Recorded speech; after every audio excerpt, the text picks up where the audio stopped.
La diversité des paysages terrestres. Essayons de comprendre comment les paysages se transforment. Alors de manière très simple, nous allons prendre deux exemples.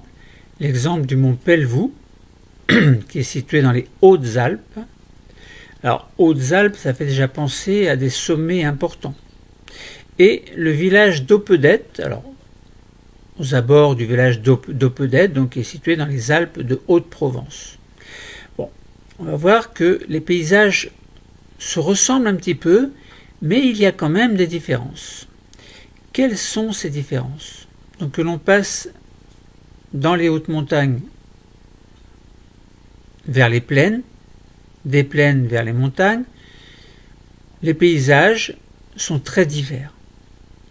Alors on parlait de biodiversité chez les êtres vivants. Là on ne va pas parler de biodiversité, mais on parlerait plutôt de géodiversité. Ça veut dire de diversité au niveau de la Terre, c'est-à-dire diversité des paysages. Les paysages se transforment, on a l'impression que rien ne bouge. Évidemment, si on regarde, on prend la montre, on regarde d'une minute à l'autre, bon, les choses ne bougent pas beaucoup. Mais si on regarde au fil du temps, donc sur 10 ans, 20 ans, 100 ans, 1000 ans, plus encore, eh bien on s'aperçoit que les paysages varient, ils évoluent. Ils ne sont jamais les mêmes d'un instant à l'autre. Bon. Et ce phénomène est amplifié lorsque le temps et l'espace augmentent de manière très importante. Le mont Pelvoux, si on regarde une photo, village d'Opedette, eh bien, mont Pelvoux, on n'a pas de données. En fait, on regarde, simplement, on a l'impression qu'il y a des altitudes qui sont peut-être comparables par rapport aux deux photos. En réalité, il n'en est rien. On verra que le mont Pelvoux a une hauteur beaucoup plus importante que ce qui est situé à Opedette. Bon, on voit des sommets, mont Pelvoux, on voit de la neige, donc ça veut dire qu'il fait froid. On voit du gris, etc. Donc ça veut dire qu'il y a un certain type de roches, mais quelles sont ces roches?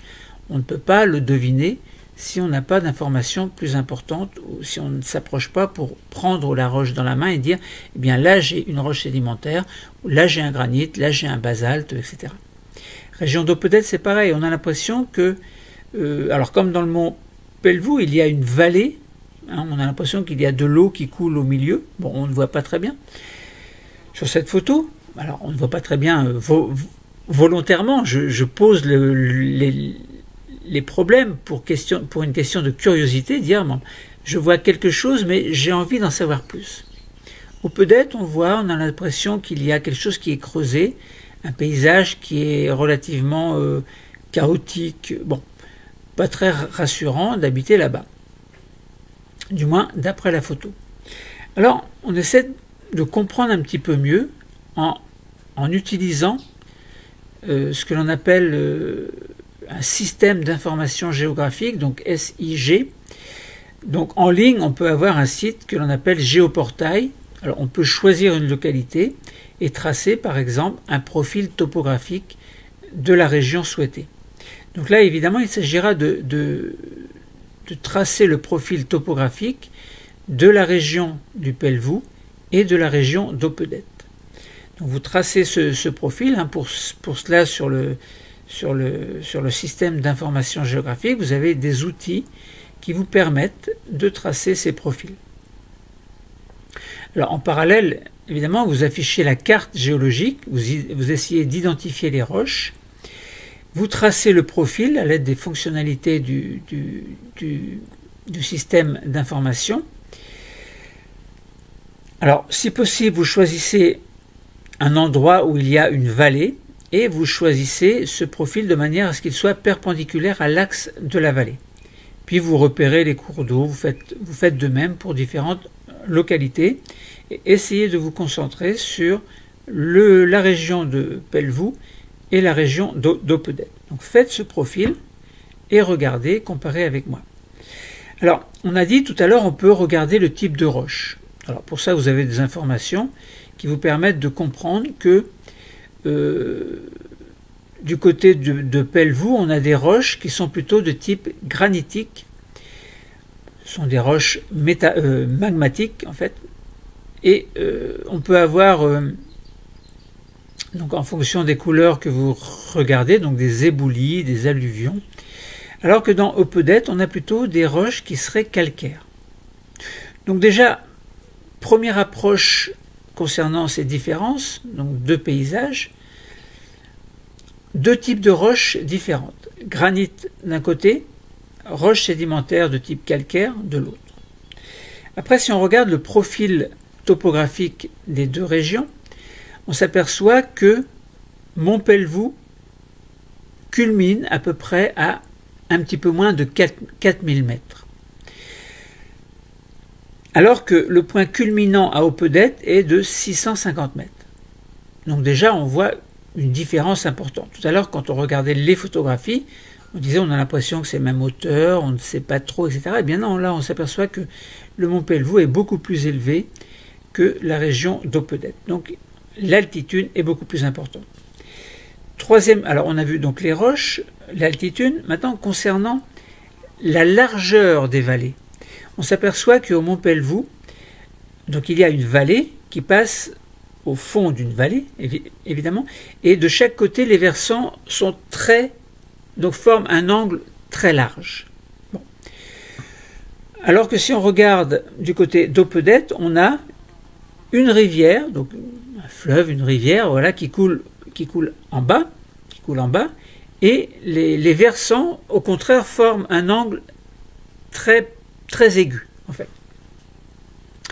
Donc c'est la troisième différence. Et si on regarde l'aspect de la surface sur le profil topographique, en fait, on s'aperçoit qu'il y a, alors, c'est pas plat, hein, mais on pourrait dire, bon, il y a une descente régulière. Eh bien non, on a l'impression que c'est un peu chaotique, notamment du côté d'Opedette. On a l'impression qu'il y a des choses qui ont été creusées, que des lignes forment des espèces de montées, des creux, etc. Bon, c'est ce qu'on peut voir sur le profil, parce qu'on n'a pas les détails du profil.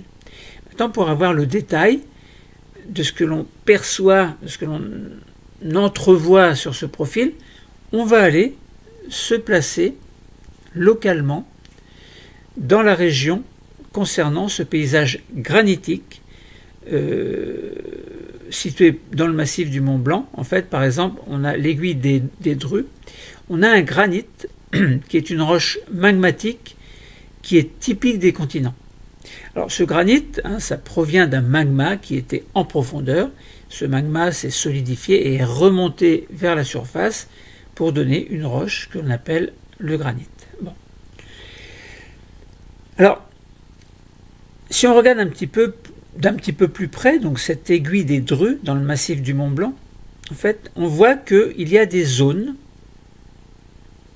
légendées, zones de ruissellement des eaux de pluie, il y a des fractures et il y a un talus d'ébouli.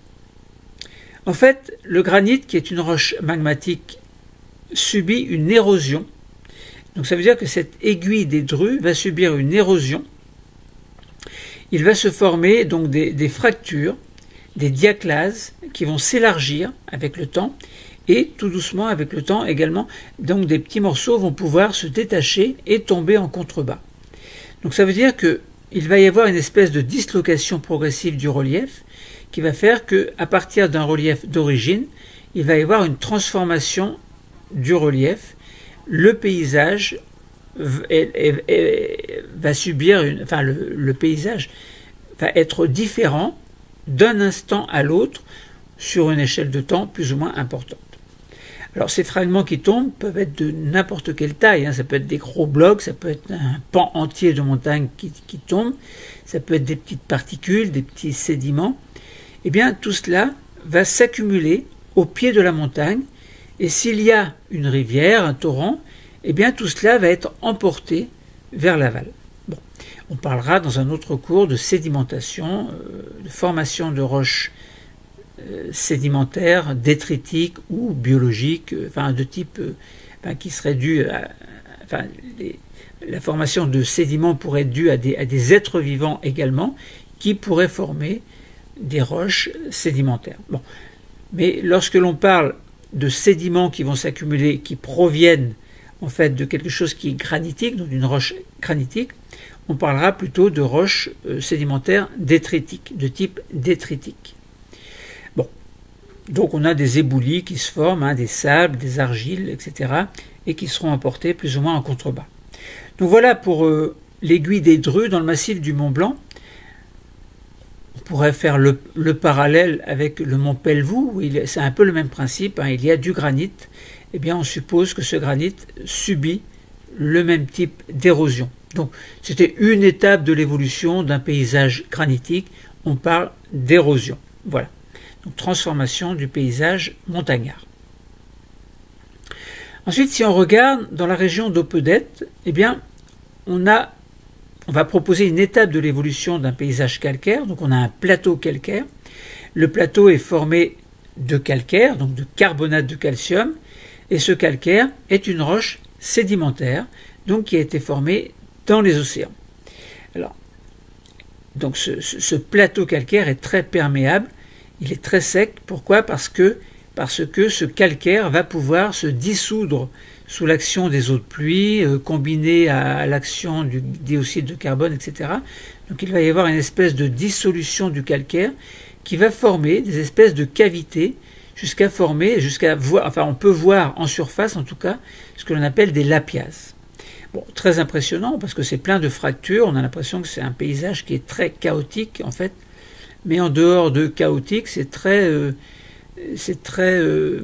diaclasé, entre parenthèses, et avec le temps, évidemment, ces fissures, donc ces espèces de surfaces type lapiaz, eh bien, vont prendre de l'ampleur avec le temps.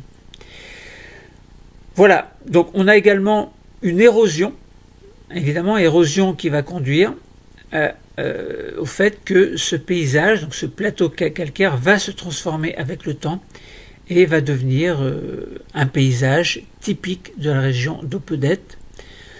Voilà, nous avons essayé de comprendre comment se transforme un paysage de manière très simple. Bon, il suffit de prendre un exemple. Alors vous allez pouvoir prendre l'exemple de votre région, essayer de reconstituer par exemple son histoire, pourquoi pas, voir quelles roches vous avez, essayer d'établir à partir du site Géoportail, donc à partir d'un système d'information géographique, essayez de construire le profil topographique de votre région, puis approchez-vous, allez voir là où il y a des affleurements, quel type de roche vous avez, il se passe quoi, est-ce qu'il y a un fleuve, est-ce qu'il y a une rivière, est-ce qu'il y a des cours d'eau qui vont faire que ces particules qui vont se détacher vont se trouver emportées, à quel endroit ils sont emportés, que deviennent ces sédiments, parce que les choses qui tombent vont former ce qu'on appelle des sédiments qui vont être emportés et vont se déposer ailleurs et vont pouvoir avec le temps former des roches sédimentaires, alors soit de type détritique, soit de type par exemple carbonate de calcium, qui peut être dû alors à des êtres vivants. Bon. Nous en parlerons dans un autre cours. Voilà, donc comment se transforment les paysages, la diversité des paysages terrestres. Bon, voilà, à travers l'exemple du mont Pelvoux, du village d'Opedette, on a essayé de comprendre les choses. Le cours est terminé. Merci.